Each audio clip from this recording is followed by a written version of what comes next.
Bapak Ibu Saudara semuanya, hari ini kita akan belajar dari 1 Samuel pasal yang 14 di program Bible Everyday. Dan 1 Samuel pasal yang ke-14 ini ada kaitan dengan pasal yang sebelumnya, yaitu tentang ketidaktaatan Saul ketika mereka terdesak oleh orang-orang Filistin.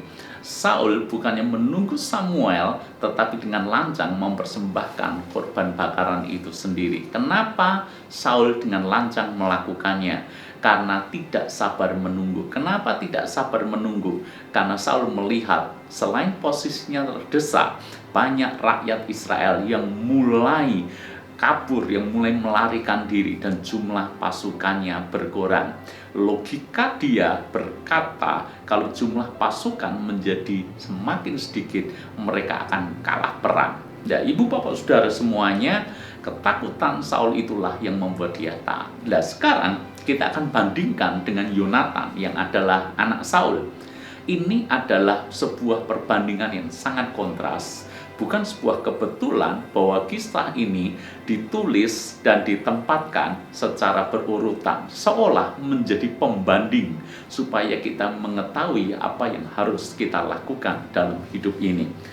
Kita melihat bahwa pada waktu itu bangsa Israel tidak hanya terdesak, jumlah mereka tidak hanya sedikit, tetapi yang lebih parah adalah mereka tidak punya peralatan perang yang mumpuni. Coba kita kembali ke 1 Samuel pasal yang ke-13 di ayat-ayat yang terakhir. Ayat ke-19 dulu. Seorang tukang besi tidak terdapat di seluruh negeri Israel, sebab orang Filistin berkata, jangan orang Ibrani membuat pedang atau tombak. Jadi tidak ada tukang besi di Israel, sehingga tidak ada yang membuat pedang atau tombak. Lalu kemudian ayat yang ke-22, sehingga pada hari pertempuran itu sebilah pedang atau lembing pun tidak terdapat pada seluruh rakyat yang ada bersama Saul dan Yonatan. Tetapi Saul dan Yonatan anaknya itu masih mempunyainya. Ibu bapak, Anda bisa bayangkan jumlah pasukan sudah sedikit, tidak punya peralatan perang yang mumpuni. Yang punya senjata, yang punya pedang, yang punya peralatan perang hanyalah Saul dan Yonatan. Tentu saja kalau secara hitung-hitungan strategi militer mereka sangat lemah dan mereka tidak mungkin bisa menang melawan bangsa Filistin. Tetapi coba baca 1 Samuel 14, yaitu perikop yang akan kita pelajari, ayat yang ke-6. Ini adalah keberanian Yonatan ketika memerangi bangsa Filistin. Padahal mereka hanya berdua, Yonatan dan bujangnya saja. Dan jumlah pasukan Israel pun tidak banyak. Ayat yang ke-6.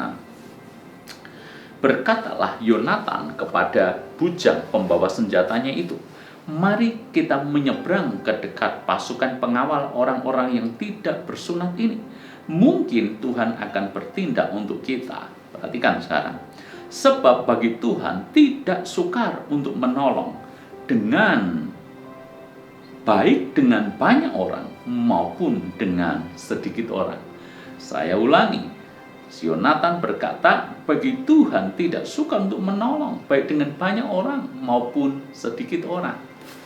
Artinya adalah mau jumlah besar, jumlah sedikit, sumber daya besar, sumber daya sedikit, peralatan perang canggih atau peralatan perang sederhana atau bahkan tidak ada, kemenangan tidak ditentukan oleh hal itu. Kemenangan ditentukan oleh Tuhan yang menyertai mereka. Itulah yang membuat Yonatan sedemikian berani untuk menyeberang dan mendatangi perkemahan pengawal orang Filistin.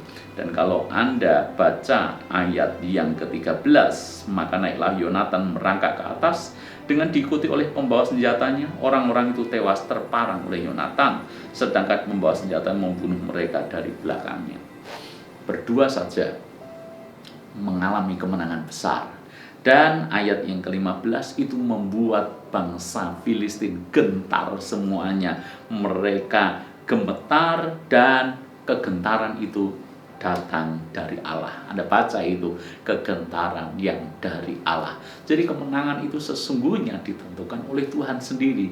Begitu mental mereka down, begitu mereka gentar, maka Saul dan bangsa Israel yang semula bersembunyi, mereka sekarang mengejar dan mengalahkan orang-orang Filistin itu. Ayat 23, demikianlah Tuhan menyelamatkan orang Israel pada hari itu.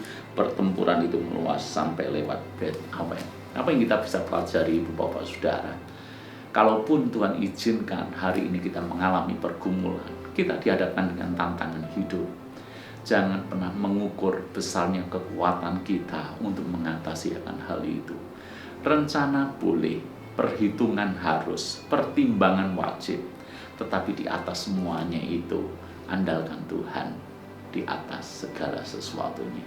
Apa gunanya kita mengandalkan sumber daya, dan berapa kekuatan sumber daya manusia?